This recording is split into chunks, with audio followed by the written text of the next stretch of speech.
सुप्रभातम बच्चों। कल हमने द्विज के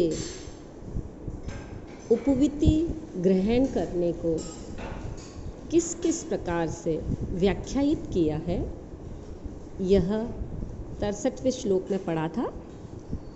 इसके पूर्व के जितने भी श्लोकों की व्याख्या है वो मैं आपको पूर्व के वीडियो में बता चुकी हूँ। आप उसमें जाकर YouTube पे जाकर या लिंक के माध्यम से उन्हें देख सकते हो। अभी हम पढ़ रहे हैं मनुस्मृति द्वितीय अध्याय का 76वां श्लोक।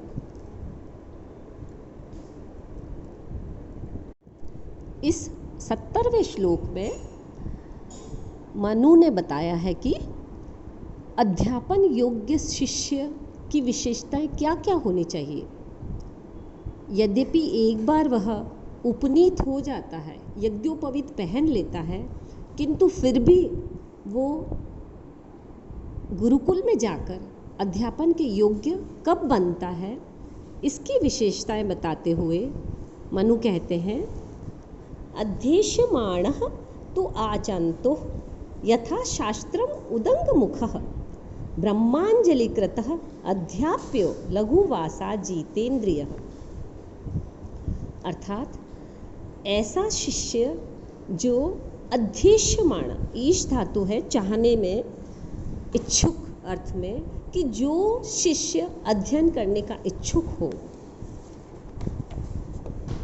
यथा शास्त्रम आचान्तः, और शास्त्रों के अनुसार आचमन किया हुआ, उदंग मुख, उदंग अर्थात उत्तर दिशा की ओर मुख करके बैठा हुआ, ब्रह्मांजलि कृतः, ब्रह्मांजलि किए हुए, हाथों को ब्रह्मांजलि का रूप दिए हुए, लघु वासा, लघु यानी कम, वासा अर्थात वस्त्र, अर्थात अत्य अल्प वस्त्रधारी, और जितेंद्रिय तथा इंद्रियों को वश में किया हुआ शिष्य ही अध्यापन के योग्य है।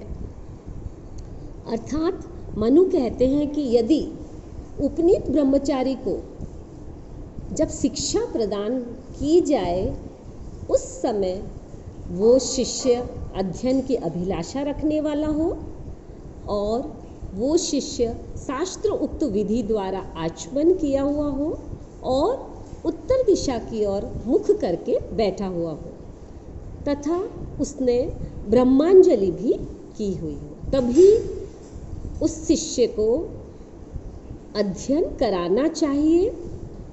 इसके साथ ही जो शिष्य अल्प वस्त्र और हल्के वस्त्र धारण किए हुए हो, तथा जिसने अपनी इंद्रियों को वश में किया हुआ हो, ऐसे गुण धर्म वाले शिष्यों को ही पढ़ाना चाहिए।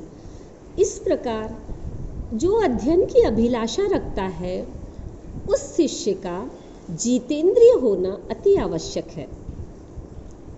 यदि वह अध्ययन का इच्छुक ही ना हो, और यदि इंद्रियां उसके वश में ना हो, तो वह शिष्य अध्ययन कराने के योग्य नहीं होता।